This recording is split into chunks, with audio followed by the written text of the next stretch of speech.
Saya ingin menceritakan cerita yang berjudul Suri Ikun dan Dua Burung. Cerita rakyat Nusa Tenggara. Pada suatu ketika dikisahkan, hiduplah sepasang suami istri yang memiliki 14 orang anak. 7 orang anak adalah perempuan dan 7 orang anak lainnya laki-laki. Suami istri tersebut juga memiliki kebun yang cukup luas di Pulau Timur. Suri Ikun merupakan salah satu di antara 7 anak laki-laki yang mereka miliki. Orang lainnya sangatlah bagus. Dia sangat jujur, suka menolong, dan berbakti kepada kedua orang tuanya. Suri Ikun juga senang membantu ke-7 saudara perempuannya.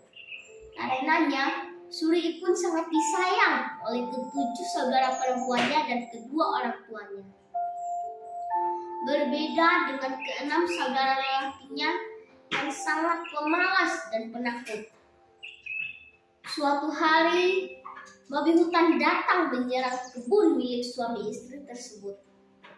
Serangan babi hutan membuat panen gagal dan tanaman banyak yang rusak, sehingga menimbulkan kerugian yang sangat besar.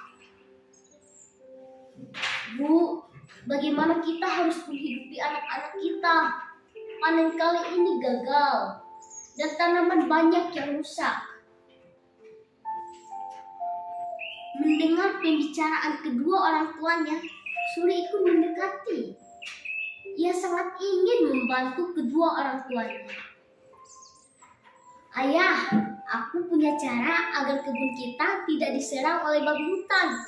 Setiap malam, aku dan kakak lelaki yang lain akan bergantian menjaga kebun. Wah, ide yang bagus. Terima kasih kamu sudah mau membantu ayah. Mengetahui ide itu, ke-6 kakak lelaki Suri Ikun bukannya senang karena dapat membantu kedua orang tuanya, melainkan mereka geram kepada Suri Ikun. Mereka yang penakut sebenarnya tidak menyukai ide itu. Tapi ide tersebut sudah terlanjur disetujui oleh orang tua mereka. Kamu ini ingin mencari muka di depan ayah dan ibu ya? Maaf kak, aku hanya ingin membantu ayah dan ibu yang sedang kesulitan menafkahi kita. Kau tahu tidak, kemarin anak tetangga kita mati gara-gara diserang oleh babi hutan. Oh, itu dia bukan mati karena diserang oleh babi hutan.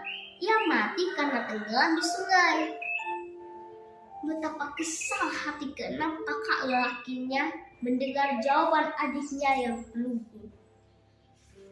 Akhirnya, mau tidak mau, ke-7 saudara lelaki itu harus menjaga kebun milik ayah mereka secara bergantian.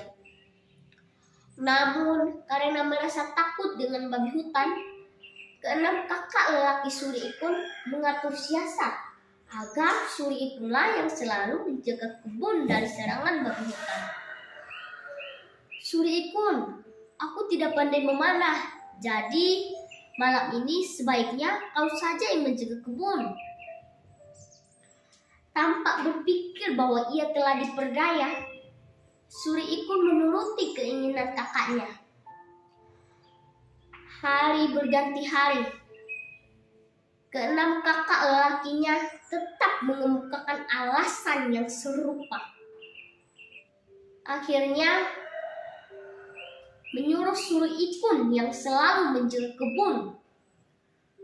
Suatu hari ketika Suri Ikun berhasil memanah sebuah babi hutan yang hendak merusakkan kebun miliknya, ia membawa daging buruannya ke rumah. Betapa liciknya ke-6 kakak lelakinya membagi daging itu hanya untuk mereka, sedangkan Suri Ikun hanya disisihkan bagian kepalanya. Kalian makan saja semuanya. Aku tidak suka babi hutan. Tanpa rasa curiga sedikit pun, Suri ikut memenuhi ajakan keenam kakak lelakinya.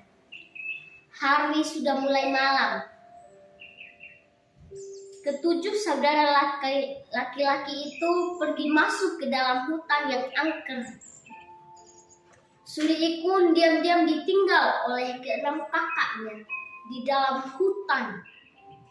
Ia kemudian menyadari bahwa dirinya hanya seorang diri di dalam hutan. Kemudian berteriak memanggil kakaknya. "Kakak!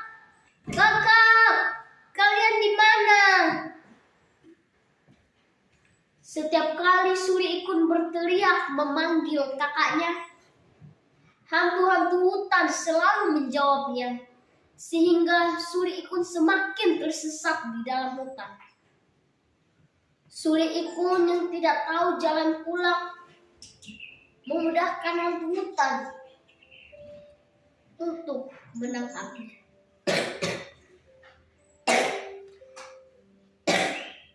Namun karena tubuh Suri Ikun yang kurus dan kecil, hantu-hantu hutan pun mengulurkan lihat mereka untuk memakannya. Saat Suri Ikun asyik duduk di dalam gua, ada 2 ekor burung kecil terbang ke pangkuannya. Kedua burung itu tampak terluka dan hampir mati. Akhirnya Suri Ikun merawat burung kecil itu hingga sembuh dari lukanya. Setiap hari burung kecil itu diberinya makan. Ketika kedua burung kecil itu sembuh dari lukanya dan menjadi burung yang besar dan kuat, kedua burung itu pun membalas budi kepada Suri Ikun. "Kamu manusia yang baik. Kamu pasti ingin keluar dari hutan ini.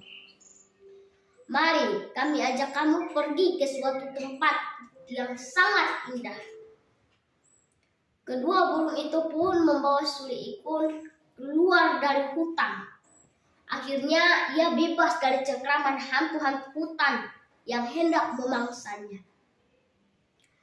Benar saja, kedua burung itu membawa Suri Ikun ke sebuah istana yang indah dan megah. "Ini istana untukmu sebagai hadiah karena kamu berhati mulia." Pesan moral dari cerita ini memiliki sifat iri dan dengki dengan apa yang dimiliki atau didapatkan orang lain sangatlah tidak baik. Sementara itu, kalau kita berbuat baik kepada makhluk hidup yang lain, pasti kita akan mendapatkan balasan yang baik pula.